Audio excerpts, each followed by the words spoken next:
बिस्मिल्लाहिर्रहमानिर्रहीम।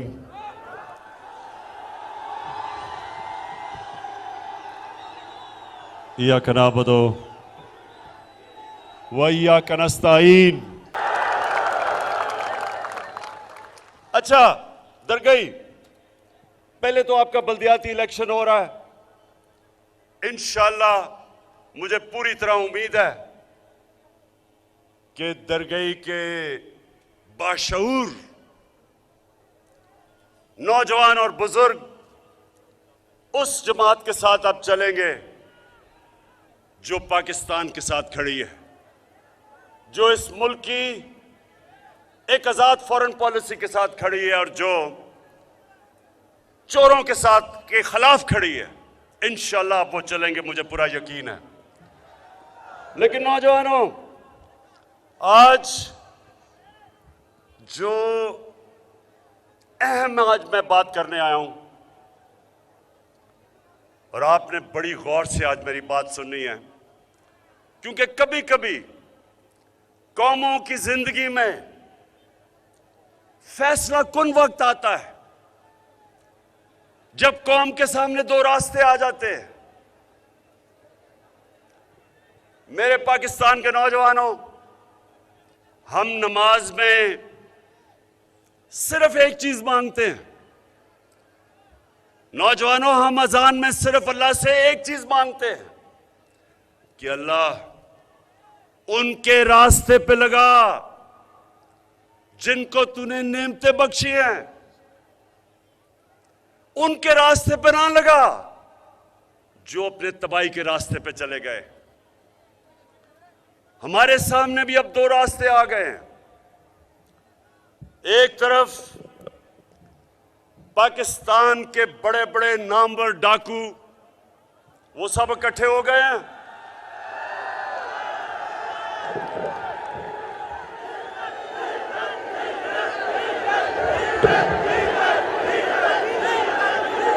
और दूसरी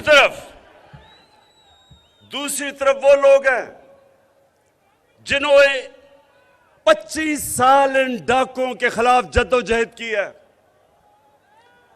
मुल्क पे फैसला कुन वक्त आ गया।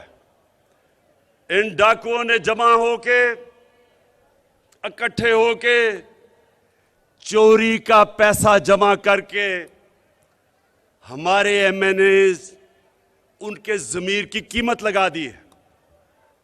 उनको खरीदने की कोशिश कर रहे हैं।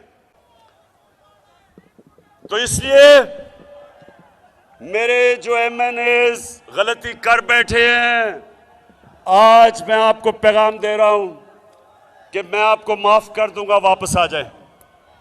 हम सबसे गलतियां हो जाती हैं। अवाम का पैसा चोरी करके, यानी अवाम का पैसा जो होता है ना, गवर्नमेंट का पैसा होता है, आपका पैसा। ये ऐसे ही है कि मैं पख्तूनख्वा के लोगों का पैसा इस्तेमाल करके और अपनी गवर्नमेंट बचाऊं। अगर मैंने लोगों का पैसा चोरी करके अपनी गवर्नमेंट बचानी है, इससे बेहतर है कि मेरी गवर्नमेंट चली जाए। मैंने जब से पहले दिन से मैंने क्या कहा था कि ना मैं कभी किसी के सामने झुकाऊं, ना अपनी कौम को किसी के सामने झुकने दूंगा। ये जब भी कोई बूट देखता है पॉलिश करने शुरू कर देता है, और ये जब कोई गोरा देखता है सूट पहन के अंग्रेजी बोलता हुआ, फटाफट उसके भी जूते पॉलिश करने शुरू कर देता है। तो शहबाज शरीफ, मैं एक आजाद इंसान हूं। मैंने जब ला इलाहा इल्लल्लाह मुहम्मद रसूलुल्लाह पढ़ा था तो मैंने दावा किया था कि अल्लाह तेरे सिवा कोई खुदा के सामने कोई खुदा नहीं है, किसी के सामने नहीं झुकूंगा। इसका यह मतलब नहीं कि हम किसी से जंग लड़ रहे हैं। हम एक आजाद मुल्क चाहते हैं। फजल रहमान 30 साल से आप दीन के नाम सियासत कर रहे हैं। मुझे बताएं कि कभी आप इसके करीब भी पहुंचे? कभी आपने बाहर जाके बात की? मुझे ये दोनों जमातों के सरबराह बताएं कि 30 साल से आपको मौके मिले यूनाइटेड नेशंस में जाके बात करें जो मुसलमानों पे जुल्म हो रहा है, कभी आपके मुंह से इस्लाम का भी नाम निकला? नहीं निकलना था, क्योंकि आपको खौफ है कि वो आपको कोई इंतहा पसंद ना बना दें।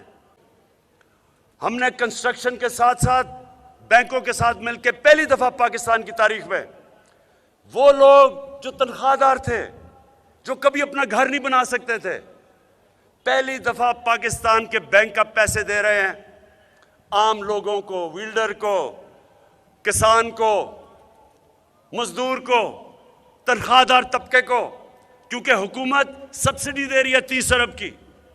50 अरब रुपए के अब तक कर्जे दे चुके हैं आम लोगों के लिए। फिर देखें, पाकिस्तान की तारीख में पहली दफा इस्लामाबाद के बाद नया शहर बन रहा है, रावी सिटी।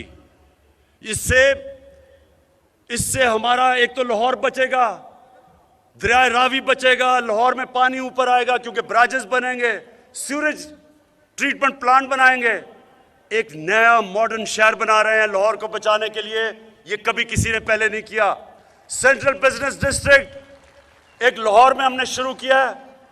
वॉल्टन एयरपोर्ट जो बिल्कुल जिसको कहते हैं डेड कैपिटल था, आज वहां एक पूरा एक नया बिजनेस डिस्ट्रिक्ट बन रही है दुबई की तर्ज पे, जिससे नौकरियां बनेंगी और लाहौर मॉडर्न लाहौर बनने जा रहा है। नाला लई प्रोजेक्ट पिंडी को आगे बढ़ाने के लिए, मॉडर्न सिटी बनाने के लिए अगले 2 हफ्ते में नाला लई प्रोजेक्ट अनाउंस करूंगा। उसके बाद नौजवानों ये सुनते जाएं, इंडस्ट्री, मुल्क की दौलत तब बढ़ती है जब इंडस्ट्री बढ़ती है। पहली दफा पाकिस्तान में इंडस्ट्रियल प्रोडक्शन बढ़नी शुरू हुई है। अभी लार्ज स्केल मैन्युफैक्चरिंग इंडस्ट्री में नजर आया है कि हर मुश्किलों के बावजूद पाकिस्तान की इंडस्ट्री तेजी से बढ़ रही है, जिसका मतलब टैक्स बढ़ेंगे, जिसका मतलब नौकरियां आएंगी, जिसका मतलब मुल्क की दौलत में इजाफा होगा। तो ये इसके साथ साथ मैं जो आपको एक सबसे जबरदस्त आज खबर देना चाहता हूं, ये जरा सुने आप। खबर यह है कि 11 सालों से पाकिस्तान के ऊपर एक जुर्माना हुआ था। रेकोडिक एक ऐसी चीज थी कि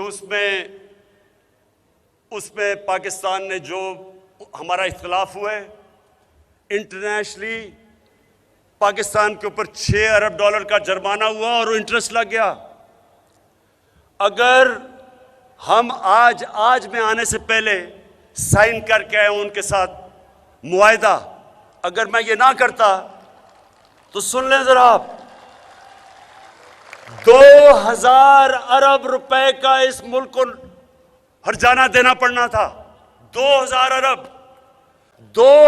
अरब का पाकिस्तान के ऊपर हर्जाना था, हमारा दिवालिया निकल जाना था।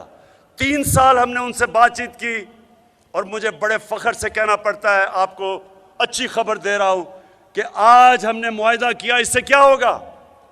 पहले तो 2000 अरब रुपए की तलवार चली गई। दूसरा, वो अब आके पाकिस्तान में 9 अरब डॉलर की इन्वेस्टमेंट करने आ रहे हैं, जो इस मुल्क की तारीख की सबसे बड़ी इन्वेस्टमेंट है। आज प्राइवेट अस्पताल में जा रहे हैं हमारे गरीब लोग, क्योंकि पहली दफा इस मुल्क की तारीख में हेल्थ इंश्योरेंस आई है। और ये आप देखते रहे, सबसे ज्यादा जरूरी होती है सेहत। और मेरे आपके लिए, सबके लिए आखिर में सुन रहे, पाकिस्तान की तारीख में पहली दफा एक तालीम का निसाब हम लेके आए हैं 5वीं क्लास तक। और मैं अपनी आखिर में तकरीर खत्म करते हुए आपको एक बड़ी खुशखबरी देना चाहता हूं।